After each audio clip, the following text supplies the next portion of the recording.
Here we are in another episode of the Simple Success Podcast, where we give you the absolute best financial coaching. This is financial life coaching from a happiness perspective. Part of the time, anyway. Part of the time. Yes, part of the time. You're changing you to all of the time. Change everything when you change you. And it is not hard. Sounds hard. Well, maybe so, but it isn't. Methinks we need to talk about that. And we'll do just that. When? Now? Yep, now. Time to save and do it consistently. It's just like you, John, to consistently drive your point home. Yeah, that's the whole point, DT. And I'm glad you consistently caught that. There's a difference between saving and saving consistently. Saving consistently is a discipline that anyone can master. This is a financial 180 that will consistently lead to wealth and riches. Do you like that word or something? As long as it's used in the same way consistently. Right. Once you mention the words wealth and riches, you will have anyone's attention. I mean, if more people knew the goal of saving to build up cash reserves, they would do it more consistently. I just did it. Right, so I'll cover that by asking you, how are you doing when it comes to saving? Not as well as I hoped. I'm saving in fits and starts. Why is saving money consistently such a hard nut to crack? Well, it's because we're not taught consistently. Humorous as usual, but then why is it? What is it with cash flow? It's because we are not taught how to save. We're taught to spend. Most of us don't have any savings goals. Like I said earlier, a goal will help to keep your eyes on the prize and not the pain that some people associate with saving. I've heard about relationship goals, but are there good rules of thumb for savings goals? Maybe. Pharaoh and his sidekick Joseph are coming to mind, not as goals, but as people with goals. Savings goals? Sorry, yes, savings goals. I've heard that story too, but I never related it to saving consistently. Can we go into that some more? Por supuesto, of course. But just so you know, this is not a popularity contest. It's not? No, it's not. In fact, it's probably a good thing for Pharaoh to have been in charge. Why not? Porque he saved consistently, even when he didn't need to. He did? Yes. When there was lots, he put away lots. Why would he do that?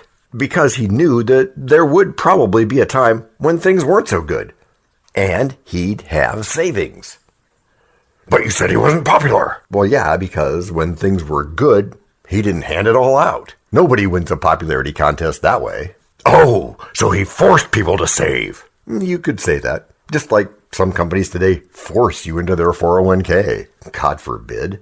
I hate it when that happens. Which is pretty much never, since a 401k, while not always a great idea, really is a good idea more often than it's not. And Pharaoh? He was a smart guy. When the bad times came, they were just fine.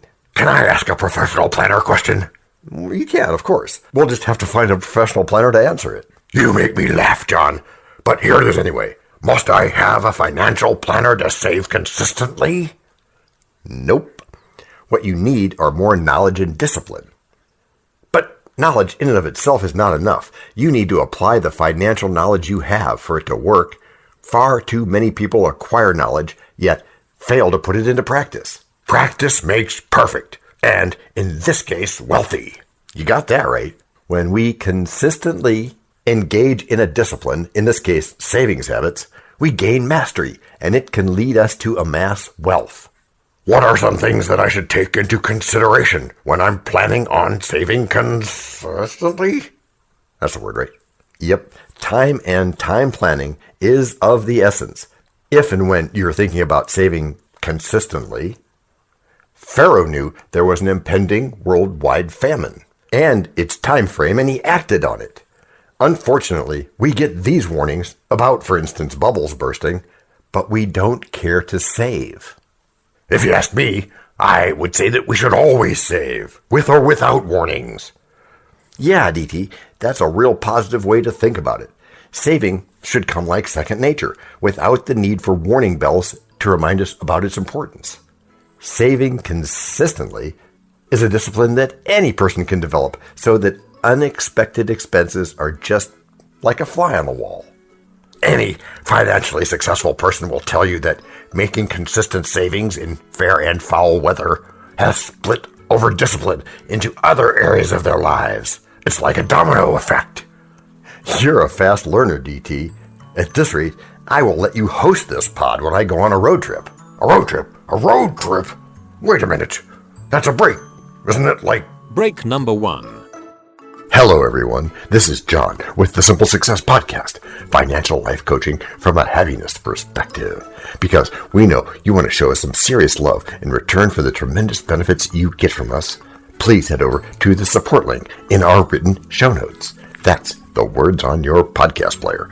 There, you can choose from a $9.99 per month doing level of support, a $4.99 knowing level, or a basic intro level of just 99 cents per month. Great place to start, whichever you choose. Thank you so much for helping us do this for you. And to leave us a voice message, which just might see the light of day in a future podcast, go to those same written show notes. You'll go to a site where you can leave a video, audio, or text-only message, depending on how you feel at the moment. You can also send us an audio file attached to an email if you use just more than your phone for stuff. I won't repeat those links because weird. And anyway, show notes. It's all in there, and it's all easy. Before the break, you were explaining how saving consistently is a discipline that anyone can master. And I was saying that you are a fast learner indeed. Before you take my job, though, let me continue from where I left off.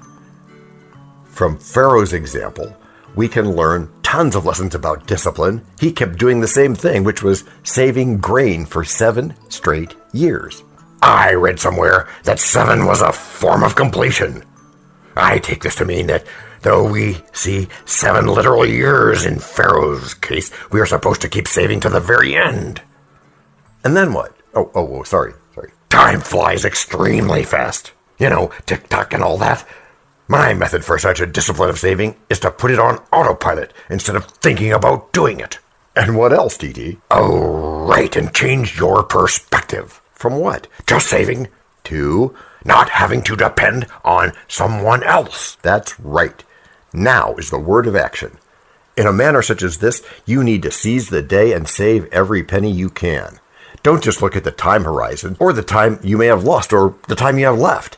But start with what you have in the here and now and consistently keep doing it. But time can also be a great motivator. For instance, if it's a financial goal, and I project the time it will take to achieve it, as time goes on and I gather momentum, I can be motivated to keep on saving. Yeah, you can. And that's where visualization also plays a part. When you can see the savings growing, you will be encouraged to keep going when it's one of those days. Think about the team that saved grain in Egypt during the famine. As the years went by and they saw the progress they made, they became more excited. It was not just an emergency, but a joy-filled venture. You mean put myself in someone else's shoes? Yeah, not so easy, is it? So I must not only save for financial emergencies. That can rob the joy out of the discipline of saving. To put words in your mouth. So again, change your mindset. You are saving so that you have more options tomorrow. You don't have to this or that or blame any they. Your savings are not your doomsday bunker, but a place where you go so you can have some fun. Have cheery thoughts about saving, about all the great things you will have, and this won't be a chore. I see what you mean. Pharaoh was not just saving to protect and preserve the nation from an impending famine, but he also anticipated the good times that would follow. That's right. He was able to anticipate that they will need seeds to sow after the famine, just as they would need bread to eat during the famine. That calls for insight and foresight. I agree. If you save while watching all sides, good and bad times, you are more likely to save consistently. There's that word again. There has to be some sort of balance in this discipline. Can having a business goal help me to save consistently? Sure. You know that a goal is a concrete and actionable plan which has certain variables like time limits. Having a business goal is one great way to have a savings plan. Look at it this way. Pharaoh was saving a whole nation by saving and storing grain in times of plenty. What I get from this is that it is prudent to save in the right places. I am imagining that storing and saving grain from rot and rodents needs some type of expertise. Right, DT, but that knowledge can be learned. Some people think that saving, budgeting, investing, insurance, and other financial disciplines are just for the chosen few. I want to disabuse them of that notion. Which is how you've all gotten good. Thanks, Vina, but you're early with that. Of course, there is a place for experts, but that doesn't mean that you leave it all in other people's hands. Without the collective efforts of thousands of people, Pharaoh's plan would not have succeeded. Still, if others do not play their part, you throw all responsibility to the wind. In matters concerning financial goals, it's all hands on deck. I want to start saving in good times, and I want to do it, consistently. How can I think positively about savings? You can start by inculcating the culture of deferred gratification.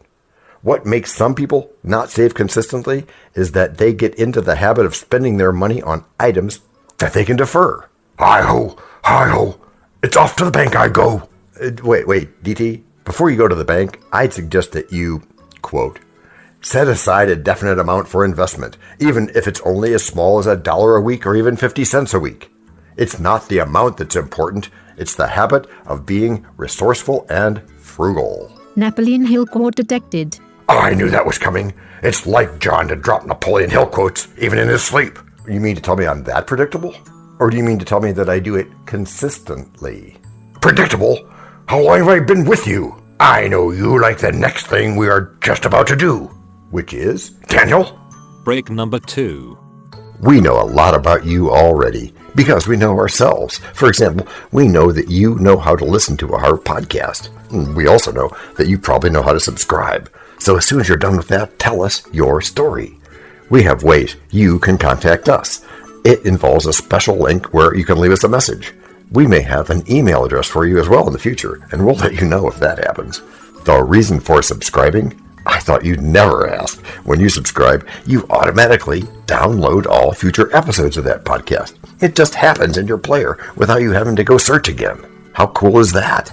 This means better rankings for the podcast, more attention from advertisers, and more money. And this means more and better stuff for you. So your motivation is simple and easy. Subscribe today, whatever app and from whatever place you like. And don't just try to subscribe. There is no try. There is only do. We're changing the way we look at things, and remember, that's good. Eso es bueno, Sybil. Also remember, this is financial life coaching from a happiness perspective. Coaching happiness. Our call to action is right in the show notes. Find it, and you win too. Well, it's that part of the podcast again. Make it count, John. I want to know how all that we've talked about ties in with investing. Wahahaha. Oh, come on, DT. Don't tell me you haven't got anything. Weren't you the one who was talking about taking over from me? Okay, I gleaned some lessons. But you know I'm a glutton for knowledge. Care to share some of those lessons? That I have to start with what I have, even if it's just 50 cents. It's not the amount that matters, but the consistency. That's a little different. Are you now satisfied? No. Happy, but not satisfied. What else, DT? Not to tell yourself that spending and splurging are evils that should be avoided at all costs, but that spending responsibility is a pleasure and not a pain. I can still manage to save consistently, even if I'm spending. That's right. Some people get it all wrong, that to save you have to deny yourself to a point of death. Balance is of the essence. Remember, thinking of it as paying yourself so that you have more choices in the future works way better. Anything else you can share, DT? Yeah, what you just said will help me start seeing saving as a pleasure, not pain. Excellent. Excellent. That's the correct way to look at saving, especially if you want to do it, consistently. It's sort of like the way Pharaoh didn't throw parties and all caution to the wind during the years of plenty. But I think disciplined the nation's consumption habits. And probably at the cost of his own popularity. Another different subject, but anyway, a sky-high unchecked consumption rate is one of the biggest enemies of a saving culture. If you can tame your consumption habit, you can grow your savings exponentially. Imagine feeding your whole nation on grain and still having the discipline to save what will save the nation in the 7 coming years of famine. To me, that means I can take care of my family's needs and still manage to save. Yep, and that's how it's supposed to be done. Because if you are starving to death to save, you won't save for long. Saving is supposed to be fun, not a funeral. I think one way to make saving fun is to visualize what I'm saving for. Seeing the end goal and focusing on it can help to put some joy in saving. I know what you're saying, DT, that's right. Sometimes deferred gratification can become a pain in the neck, I know. Especially if you think others are having all the fun, while you're stuck doing something that has no immediate joy. What Pharaoh did was like an emergency fund. When I imagine that I'm saving my family, that can be a huge motivation for me. If you act on the knowledge you have about saving, that is when it will help you. Merely having the knowledge, but doing nothing about it, will not yield any fruits. It's the same thing with Pharaoh. He was given the knowledge by Joseph, but he went a step further and acted on it. Before Pharaoh promoted Joseph, he was a prisoner. But then he interpreted Pharaoh's dream and gave him the master plan for saving. That's correct.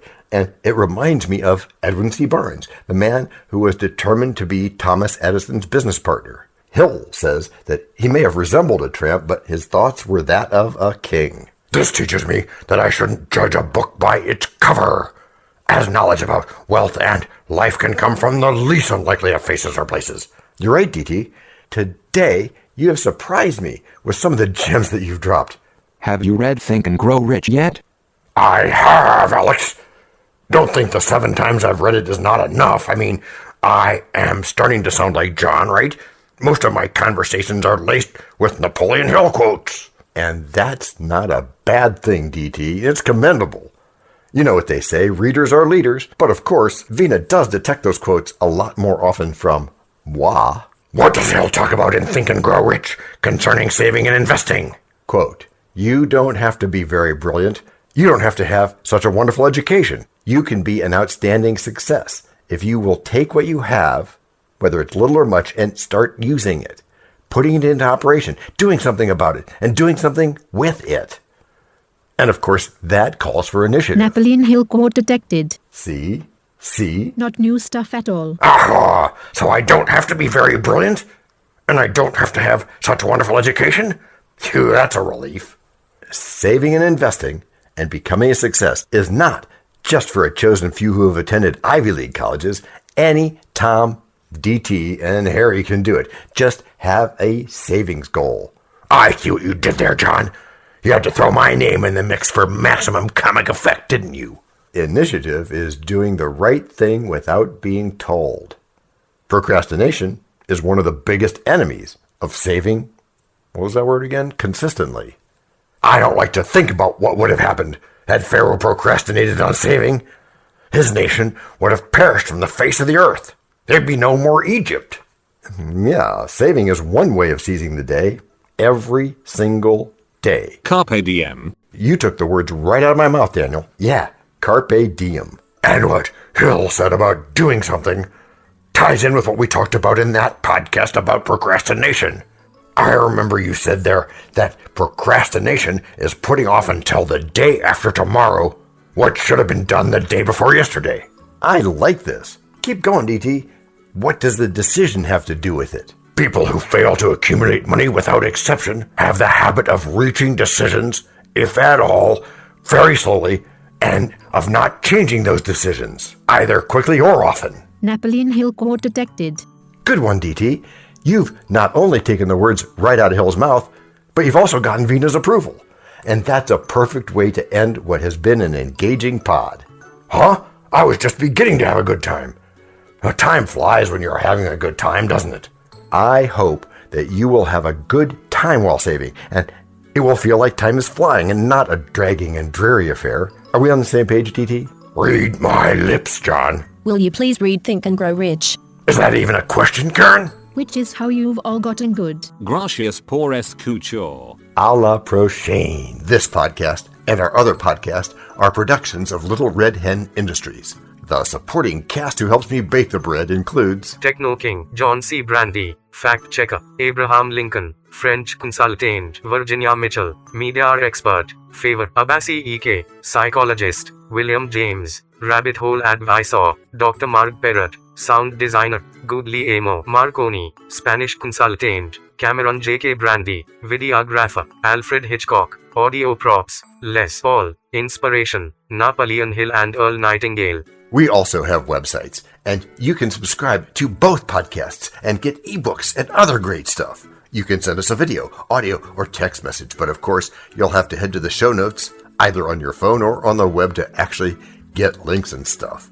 And those clickable links are in the show notes. And before we forget, the artificial intelligence or AI voices you hear in our work come from the online tone generator, linked in the show notes. Finally, you can find us on Podmatch and Listen Notes, where we consider guests and guesting on other pods. And really finally, the music for our pods comes from Cute by Ben Sound, and from Piano Background by Nick Simon Adams. The sound effects credits go to Jackson Academy Ashmore, Canoe CG, Dr. Jekyll, Joe Payne, Everything Sounds, MK Play More Stories, ERH, and Just Good Inc. Yes, that's his name. All on freesound.org.